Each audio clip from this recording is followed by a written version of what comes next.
So we're here at AES. My name is Mitch Thomas. I'll let this gentleman introduce himself. My name is Frank Filipetti. Certainly is. Yes, it is. Thank you for joining us today. You're welcome. Happy to do it.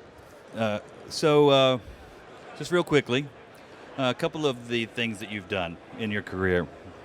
I've worked with. I've done some rock and roll. I've done Foreigner, Kiss, Survivor, Korn, Fuel, bands like that. I've also done orchestral.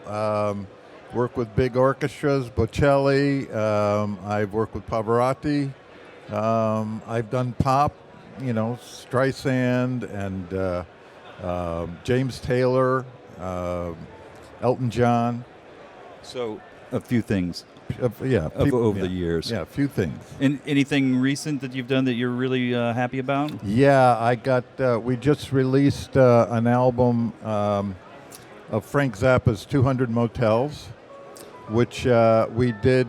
We recorded last year at Disney Hall with the LA Phil, and that I'm really, really happy about. Glad to have that out. It's a terrific. It's the first public performance of that score, and other than for the movie, so it was a fantastic experience. Wow, that's cool. Did you mix that at your place? Recorded it at Disney Hall, and then mixed it at my place. Yeah. Nice, and that's out already, right? So that's out. Yes. Okay, awesome. Anything coming that you're excited about that you can talk about? A bunch of things. I've got a couple things that just came out from an artist, a European artist, Mika, and I have a Broadway show that we that won a Tony, The Color Purple, the revival of The Color Purple, nice. Just came out, and got a couple upcoming musicals, but those haven't started yet. We'll be going to England to work with Mika again on a new record. So, awesome. So you're staying busy. Staying busy, keeping the studio doors open. Yeah, trying to. So we're obviously here at the Sound Toys booth, and there's got to be a reason for that. You occasionally use a Sound Toys plugin? I'd have to say more than occasionally. There's just a certain group of plugins or plugin companies that you constantly go to. Sound Toys is one of them. We all have our mix templates and things like that we use. And my mix template contains a whole slew of Sound Toys stuff. The Decapitator is an indispensable. The Devil Oak is an indispensable. The Echo Boy, obviously, is an indispensable. I mean, I don't know anyone that doesn't use Echo Boy. And the new Primetime, I'm a big fan of the Primetime. And the Primal Tap? That's the Primal Tap. Well, you say Primetime because you know about the real thing, well, right? I'm old enough to have used the original, so I know all that. I call it by its name. But and I'm also very excited about trying out the new EQ, which I didn't know about till today. The new CQ is waiting for you at home, a new toy to play with. Excellent, and check it excellent. Out, so. Okay, so we were just actually talking off to the side about how the Primetime, you used it back in the day, and we're just getting back into it because of Primal Tap. And right, I'd completely forgotten about it. Back around 82, 83, 84, it was very somewhere in that time. Maybe it was a little later. I can't remember, but there was very little in effects back then. Certainly digital effects, and the Primetime, the Harmonizer, maybe the Lexicon 224. Those all were there at about the same time, and that's what we used. And we grew to depend on it for everything. Unlike today, where you can put a Primal Tap on every channel if you want to. Back then you had one. Right. So you had one of those, and you had one 910, and you had one digital reverb, and so you were careful about what you used everything on, and grew to like a particular combination of sounds and that you would always go back to. So that was definitely one of them. Right. We were just talking about how the times and the gear that was out there had shortcomings, or they had to make shortcuts in whatever the technology to keep it at a certain price, and those things became the character. Absolutely. It's exactly why we went for the prime time, because it had lots of character. Or the same thing with the Devil Oak. You know, that's another piece of gear that was kind of developed for a very particular purpose, but then people started using it for other purposes than its original purpose and realized that this thing could squash like nothing else. Right. Exactly. And so a lot of it has to do with us kind of taking things that weren't meant to do something and using it for something completely different, and then loving the result. Back when you had to work to make it work. You had to work to make it work. Yeah. So we talked about a couple of those things. What any other? You said Echo Boy. You use Echo Boy quite often. I mean, I probably have 5 or 6 or more instances of Echo Boy in every mix. I mean, Wow. I just think it's not only a great delay program, which gives you everything you kind of might need in a delay. With you have the parameters over to the side, and you have all the you have whatever feedback you need. You can either go off the clock or not off the clock.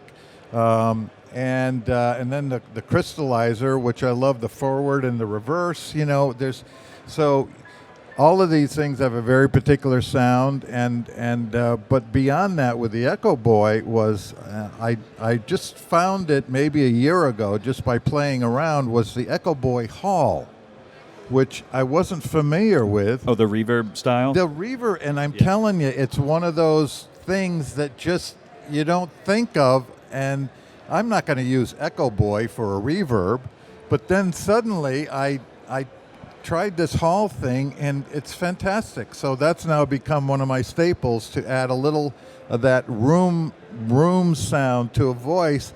It's very interesting using the Echo Boy Hall just behind the vocal.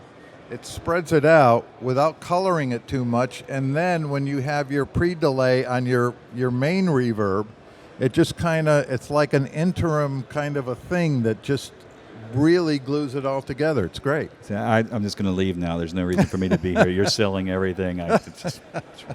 Yeah, that's awesome. And now you can use the rack and do multiple Echo Boys to stack that reverb effect and build custom cool reverbs. I can't wait to see what you do with that. Well, I'm just, I remember when, like I say, starting out many years ago, you had one rack and it sat in the corner, which is would it be looking something like that rack there. Yeah.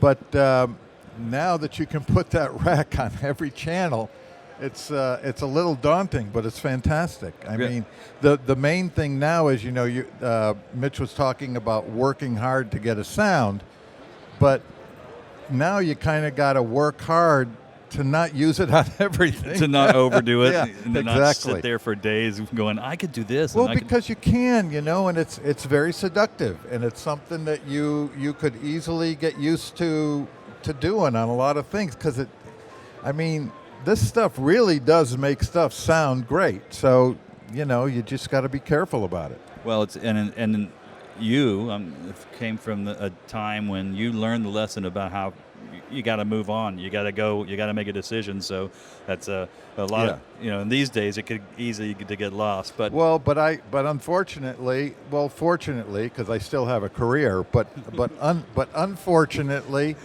that career is based on getting a lot of music from other people who send it to me to mix, and none of those decisions have been made. And I routinely, and now there's a very famous man just walking around there, a multi-Grammy winner, Jim Anderson. How you doing, Jim? There are legends everywhere. Yeah, legends everywhere. But you get used to. In the old days, we'd record a guitar and we'd comp it all together, and that's our guitar track. And many times we'd record it with the effect that we were going to use on it. Well, now I just get 17 guitar tracks, and as a mixer, I'm asked to pick pick the best one or something. And so sometimes I do, but I mean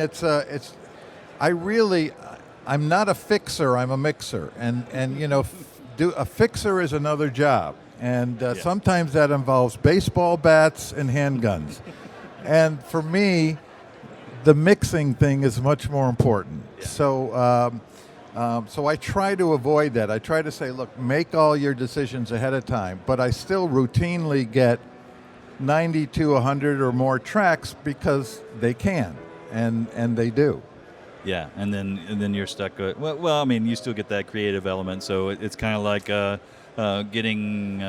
having someone do another take. Now do another one. I just had a great idea for one of those mixes. Awesome. Wait a minute. So I'm going to take those 90 tracks, I'm going to put a rack on each one, a full rack, and just mute different effects on every channel and see what I get. Oh, man. There you go. And then send us the video and a check. Yeah, so, I mean, I don't even know what to say. I mean, you've done everything. You've sold all the product. It's what's next? Go buy the bundle. Don't forget about our EQ that we were talking about. It's free for 2 weeks. And what's free for 2 weeks? The EQ. The EQ, yeah, for anybody and everybody. All right. Well, if it sounds like the rest of the stuff, you guys have done amazing work. You've been there from a long time ago. Yeah, Soundtoys. We're having a little party. 20 years. We're celebrating 20 years in business. 20 years. Yeah, isn't that amazing? Wow, that is pretty amazing. But wait a minute, how long have you been mixing? Am I allowed to ask that? I've only about 5 or 6 years. I started when I was 29, yeah. And I've been going for the last 6 years, and things have been real good. It's awesome. I'm so glad that you didn't have to do all the suffering. Let's see, my first I started mixing in 1981. Or engineering in 1981. I had my first hit in 1982. Who was that? That was I Want to Know What Love Is, Foreigner. And then I just kept going and going. Worked with bands like Kiss. I did their Lick It Up album, which is still one of my faves. I really enjoyed, at the time I didn't think I'd like working on a Kiss album, but I actually enjoyed it. James Taylor, did several albums with him, Carly Simon, and then had a big hit with the Bangles, Everlasting Flame. And, just through the years, got lucky and worked with some terrific artists, So, in the last dozen years or so, I've done a lot of work on live projects, like the 200 Motels, which was at Disney Hall with Esapeka and the LA Philharmonic. It was a one-night only thing, but it was fantastic. And that sounds amazing. We had 200 people on stage at Disney Hall, and it was a real challenge. Then we did 200 separate tracks. Yeah. Oh, yeah. But in that case, that was worth it. Yeah. Back in the old days, if I had done a show like that, I would have had to molt all the strings down or bounce all the strings down to a stereo track or and make a lot of decisions. And that would involve a lot of rehearsal, which they don't have anymore. Because of the rules and the union rules and stuff, you only get one dress, which is not nearly enough time to learn the music. Right. So this way, by having a DAW with that'll get you 150 or 200 tracks, you record it all and then sort it out later. So in that instance, it's very useful. Yeah. That time you didn't mind being a fixer, right? No. No bats. Well, and because it was something that I had recorded, and and when you record in a DAW, of course, the mix as you're recording is you have it, so you can always go back to that. So, but it's I think with what's going on today, it's amazing what we can do, and the fact that we have quality plugins and things like that Soundtoys makes and other companies are making, especially the ones that have been around for 15 or 20 years, that only proves that you have the goods, because there's a lot of people trying to come up with different versions of different things, but many times it comes and it goes. But you guys have been around a long time, so we appreciate it. And we appreciate that. I mean, come on. He just said that you've heard his music. Everyone out here has heard something from Frank, and Frank just said, "We got the goods." Yeah. So, I'll see if anybody has any questions real quick. You guys are in Vermont or something? Yeah, right. Burlington, Vermont, because Ken loves to ski, so it's like... Yeah, that's it. Yeah, so Vermont is, I used to go there every year. My grandfather lived in Vermont. Come up. Up in Burlington and that area. And yeah. That's the only area there is, Burlington. Well, there's Rutland. See, he's like right there. He's a... so you should come by the office. And come back absolutely, up absolutely. And hang out. You'll see our gear collection, and you'll go, I remember that. I remember that. you should come down and see my gear collection. Oh, You'll probably find something you can make an item out of. Bam. There's the next one. We're There down. you go. Yeah, absolutely. It's the Frank plug. The Frankinator. Frankinator, right.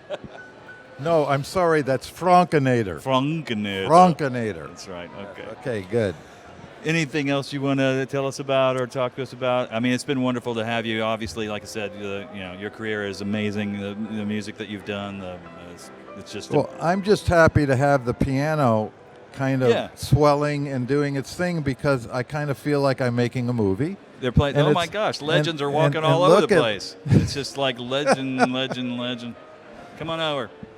We need to serenade this guy because he deserves a nice tinkling piano in the background. He's a tinkling kind of guy. You know what I mean? He's from New York. Okay. Yeah.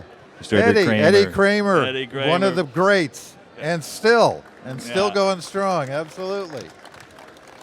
I thought they were playing us out. That was the cue. I was like, okay, it's time to get off the stage. I like the shirt though.